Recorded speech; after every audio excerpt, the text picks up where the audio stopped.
far from over. FCC Chairman Tom Wheeler, he's going to be appearing before 5 congressional committees in the coming weeks to defend the agency's controversial decision for stricter rules. Today, he faces the Senate Commerce panel, and Senator John Thune is the chairman of that committee. He's written bipartisan legislation that would replace the current rules. Good morning. Good morning, Andrew. How are you? So, Senator, two things. Let's start with, what do you want to know from Wheeler? Well, first off, I mean, we want to get to the bottom of how they reached this decision.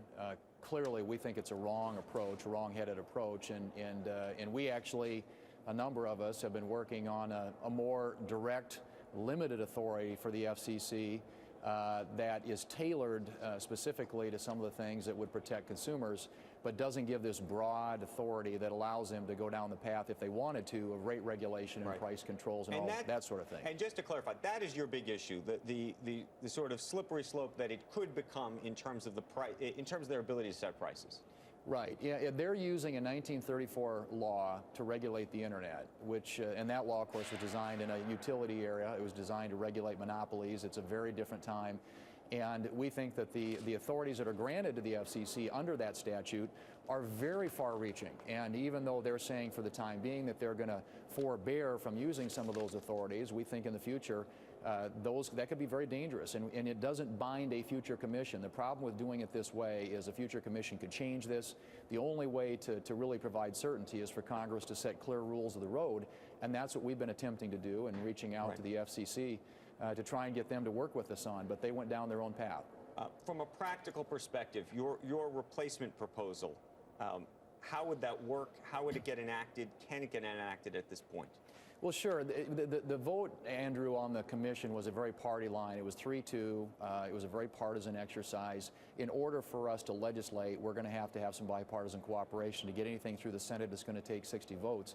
But we're reaching out to Democrats because we think that a simple 6-page bill, which is what we've drafted, would ban paid prioritization, ban throttling, ban blocking of lawful content, the very things that the administration and the FCC says they're concerned about, provides those consumer protections, but does it in a way that doesn't grant this carte blanche authority to the FCC to do all these other things. Right. And it does provide certainty, which is a real issue for the investment community, because otherwise you're going to have this thing tied up in the courts for a long time. Do you believe Tom Wheeler when he says that he was not put in a corner by the president? You know, there's been a big debate as to what his thinking was in November and early December, and then, of course, the president comes out publicly, and then, of course, it appeared that Wheeler's view of the world changed. Well, the timing is certainly suspect, and he can say what he wants, but it's pretty clear that when the president on November 10th came out publicly and said he wants a Title II solution, that the path that the FCC was at the time presently headed down changed abruptly. And so there was a very radical departure. The light touch regulatory regime and framework that we've had for the last 2 decades on the internet would be radically changed by what this FCC would do. And it's pretty clear, at least, that from a timing sequence, it certainly followed the administration's announcement. Right. Senator Thune, we need to thank you. Let me just ask one thing. Senator, you got enough people to override a veto of the Iran deal? It would be real close, Joe. I think right now it's probably kind of on the bubble, but there are enough Democrats who support requiring Congress to approve that deal that we could get there, and we'll see. I mean, we've been reaching out, and there's a lot of work been done by Senator Corker and others to try and recruit and enlist some Democrats, and there's a lot of Democrat interest in this. Whether it's enough to get to 67 remains to be seen. Was that election ever close? Do you have any? I mean, I watched the news last night, mainstream news, and every soundbite I heard was from people that weren't going to vote for him. It almost reminded me when McConnell was going to lose and then won by 30 points.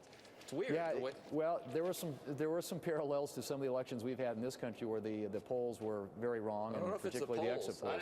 I don't know if it's the polls. Sometimes I think, but that was, I mean, he almost coasted yesterday. It's crazy. I don't know. It was a surprise. Yeah. All right. Senator, sorry. Thanks, Joe. Yep. Senator, thank you.